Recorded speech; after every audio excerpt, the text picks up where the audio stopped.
सफ़ेद महल भरतपुर जिले के अंतर्गत वैर नगर में स्थित है। भरतपुर रियासत के महाराज सूरजमल के छोटे भाई प्रताप सिंह वैर नगर के सामंत थे। उन्होंने अपने स्थापत्य प्रेम के कारण यहाँ बहुत ही सुंदर महलों, किलों, मंदिरों का निर्माण करवाया। नौलखा बाग के निकट फुलवाड़ी के रूप में विकसित करवाया सफेद महल।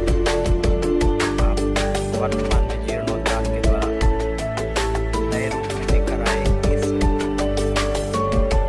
क्षेत्र को देख रहे हैं, जिसे हम फुलवाड़ी के नाम से जानते हैं। फुलवाड़ी अर्थात यहाँ फूल पौधों से युक्त बड़ा ही मनोरम स्थान, जिसमें नाना प्रकार के फूलदार पौधे हुआ करते थे। उस फुलवाड़ी के दोनों तरफ, एक तरफ लाल महल जो अभी आप देख रहे हैं, ये लाल महल के दर्शन आप कर रहे हैं, जो कि 3 मंजिल लिए है। ऊपर मेहराबदार छतरियां हैं और अभी लोगों ने अतिक्रमण करके इसकी सुंदरता को नष्ट कर दिया था, लेकिन विगत कुछ वर्षों से हमारी यहाँ की सरकारें जागी हैं और उनके जागरण के फलस्वरूप हम इस रूप में सफ़ेद महल को देख पा रहे हैं, फुलवाड़ी को देख पा रहे हैं। यहाँ कुछ दिन पूर्व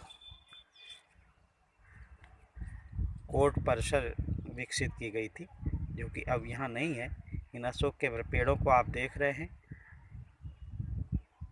कुछ दिन पूर्व यहाँ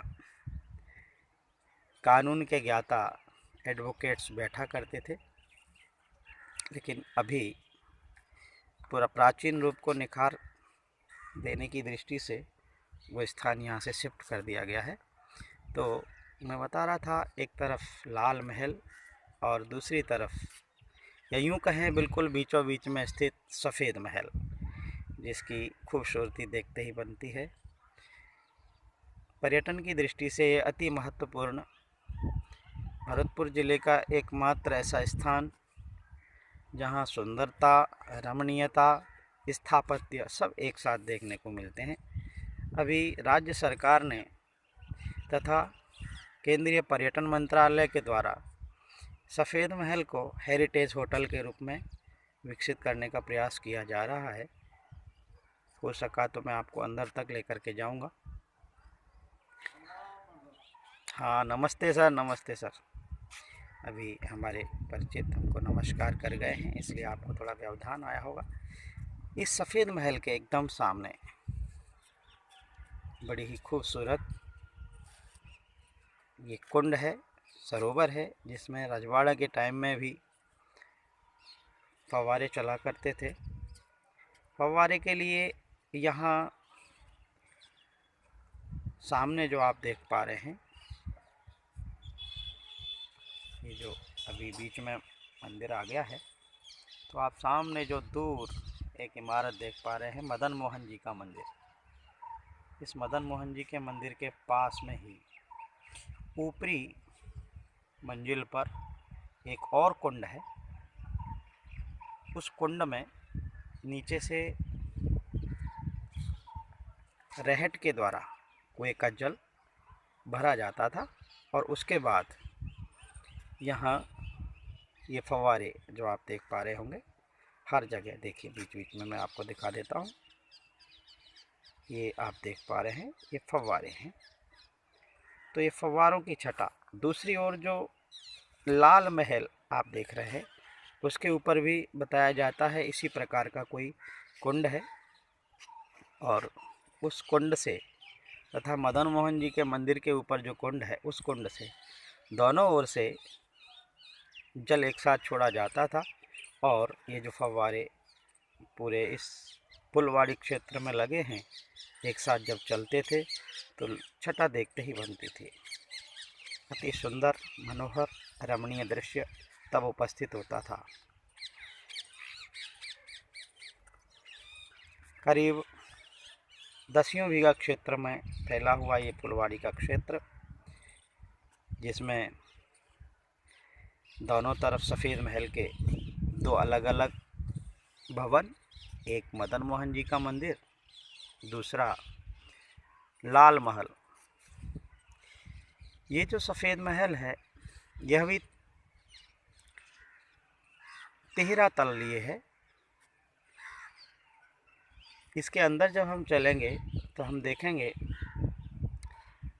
ग्रीष्म काल के लिए भी बड़ा सुहावनी ठंडी शीतल हवा का यहाँ आनंद लेने को मिल सकता था। इस प्रकार की ये रचना इसकी की गई है। और शीतकाल में ऊपर जो हम देख पा रहे हैं मेहराबदार छतरी, वहाँ खुली जगह में बैठकर धूप का आनंद लिया जा सकता है। डॉक्टर रांगे राघव, जो कि प्रसिद्ध हिंदी साहित्य के साहित्यकार, मूर्धन्य उपन्यासकार, साहित्यकार, कवि, ऐसे सम्मानित विद्वान इसी सफ़ेद महल में बैठ कर के अपनी साहित्य रचना किया करते थे, ऐसा विद्वान लोग बताते हैं, बुज़ुर्ग लोग बताते हैं। तो इस लघु काशी को विद्वानों की नगरी के नाम से भी लोग जानते हैं। डॉक्टर रांगे राघव, महाकवि सोमनाथ, लाला लच्छीराम, पंडित कमल नयन शर्मा आदि ऐसे विद्वान इस नगर में हुए हैं। इसे लघु काशीपुरी के नाम से भी जाना जाता है। इस सफ़ेद महल के माध्यम से मैं आपको अंदर की खूबसूरती भी दिखा देना चाहता हूँ। तो आइए अंदर चलते हैं। सफ़ेद महल का यह विशाल हॉल, जिसमें पहाड़पुर के प्रसिद्ध लाल पत्थर से बने हुए ये खम्भ 400 से अधिक वर्ष तक इसी प्रकार से अविचल स्थिर मुद्रा में हम सब का अभिवादन करते हुए ये खूबसूरती इस सफ़ेद महल की आप देख पा रहे होंगे। छोटे छोटे चित्रकारी, पच्चीकारी से युक्त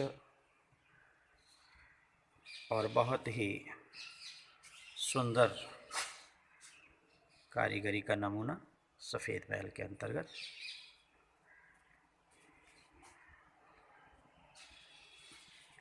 ये एक तल के अंतर्गत ही दूसरा तल भी विद्यमान आप देखेंगे।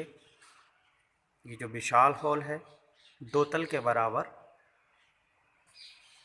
और यहाँ ये 2 तल आप देख पा रहे होंगे। इसमें जो छावन लगी है वो भी अपने आप में आज अनोखी कही जा सकती है। बड़ी ही सुंदर लाल पत्थर की ये पट्टियाँ, सामने जो निर्माण कार्य चल रहा है, जीर्णोद्धार का कार्य चल रहा है, उसमें ये सुंदर सा नज़ारा। और देखिए, मैं जो आपसे चर्चा कर रहा था ग्रीष्म काल के लिए वातायन, तो मैं आपको उस तरफ लिए चलता हूँ। ग्रीष्म काल के लिए वातायन, ये सफ़ेद महल की बाहरी दिशा से आती हुई ठंडी हवा, जिसका आनंद ग्रीष्म काल में विशेष रूप से लिया जा सकता है। यहाँ मैं आपको एक चीज़ और बता देना चाहता हूँ।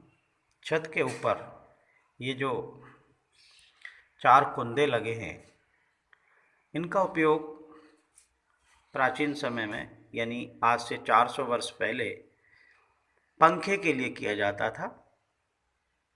और उस समय के जो पंखे होते थे बिजली से चलने वाले तो होते नहीं थे, लेकिन इनमें ये देखिए दोनों तरफ से रस्सियां बांध करके बीच में एक पंखा लटकाया जाता था और रस्सी को खींच खींच करके सेवकों के द्वारा शयन करने वाले राजे महाराजे या राज परिवार के सदस्यों के लिए पंखा जला जाता था। आइए और आगे चलते हैं। इस सरोवर से आगे मैं थोड़ा सा आपको जूम इन करके दिखा देना चाहता हूँ। ये आप सामने बहुत दूर देख पा रहे होंगे प्रताप दुर्ग, मध्य में प्रताप नहर। तो इस प्रकार से प्रताप दुर्ग के पश्चात प्रताप नहर के बाद प्रताप फुलवाड़ी, और फुलवाड़ी के बाद फुलवाड़ी के एक सिरे पर विद्यमान ये सफ़ेद महल।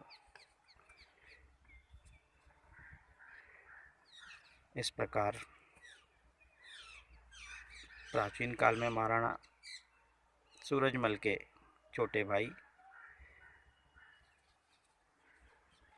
महाराणा प्रताप सिंह के द्वारा निर्मित ये सफ़ेद महल लघु काशीपुरी वैर की शान मैंने आपको दर्शन करवाए।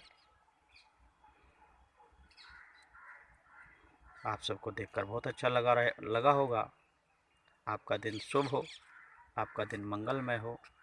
इसी के साथ मैं आपसे फिर मिलने के वादे के साथ विदा लेना चाहूँगा। तब तक आप अपना ख्याल रखें। आपका दिन मंगलमय हो। धन्यवाद। कैसा लगा आप कमेंट करके ज़रूर बताएं। और दोस्तों आप हमें सपोर्ट करें, प्लीज़ सपोर्ट करें दोस्त, हमें सपोर्ट की ज़रूरत है आपकी। और दोस्तों हम आपके लिए काफ़ी मेहनत करते हैं, तो आप थोड़ी हमारे लिए भी मेहनत करें और वीडियो को लाइक किया करें, चैनल को सब्सक्राइब कर लें और दोस्तों के साथ शेयर भी कर दिया करें, ताकि हम ऐसी लोकेशन दिखाते रहते।